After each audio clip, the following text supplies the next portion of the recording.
2025 was quite a roller coaster of a year for the film industry. Horror had a great year, with films like Sinners and Weapons doing fantastic box office numbers, and the former setting a record for most Oscar nominations ever. On the opposite end, mass layoffs hit many studios, with Disney, Lionsgate, Paramount, and Warner Bros. Cutting over 2,000 positions. Speaking of Warner Bros., they're in the midst of a bidding war where Paramount may acquire the rights to buy them, which is definitely going to open up some questions about regulatory scrutiny.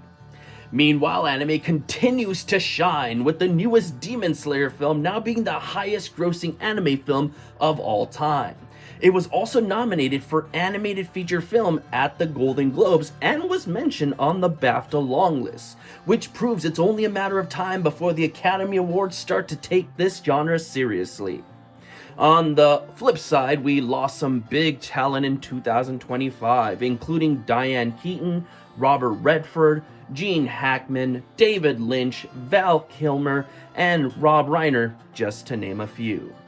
AI was also a hot button issue, with no doubt the biggest bullshit being the introduction of AI actress Tilly Norwood, which, I mean, what the fuck? Are we really doing this, guys?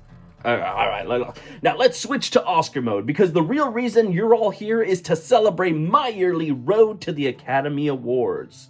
For those uninitiated, over the next few days I'll be releasing reviews of each of the Best Picture nominees, leading to my final Oscar predictions.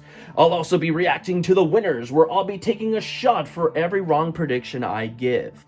I don't typically do too bad when it comes to these predictions, but there's always a chance I could severely fuck up, so you're gonna want to follow me on this journey to see how I do.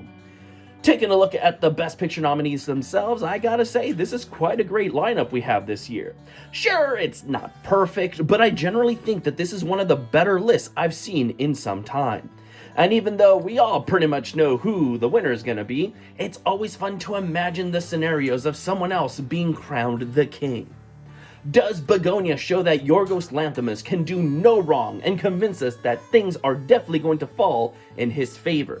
Or is it just as diluted as Jesse Plemons' character seems to be? F1 crossed the finish line into the Best Picture category at the last minute, and I'm sure it's going to want to repeat the feat for the win too. So we'll be watching to see if it has the gas to do so. Guillermo del Toro's Frankenstein seems to be a beloved film that many have gravitated to.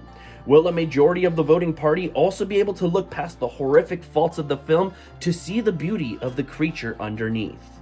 Meanwhile, Hamnet will be acting its heart out to keep voters' eyes running long enough to ensure a victory for itself. Don't count out Marty Supreme, who knows all the tricks of the trade to keep voters on their toes, and potentially on its side. You know, as long as it doesn't fall flat on its face, as the titular character seems to do a lot. One battle after another will be finding its own battles to keep hold of the crown and ensure that its pussy pops for the Oscar statuette. Hopefully, The Secret Agent doesn't remain a secret from others for too long, as it's up against some fierce competition in each of its nominated categories. Let's see if it can duplicate the success that I'm Still Here had last year. Of course, hot on its trail is Sentimental Value, which proved Oscar voters just love a film about filmmaking.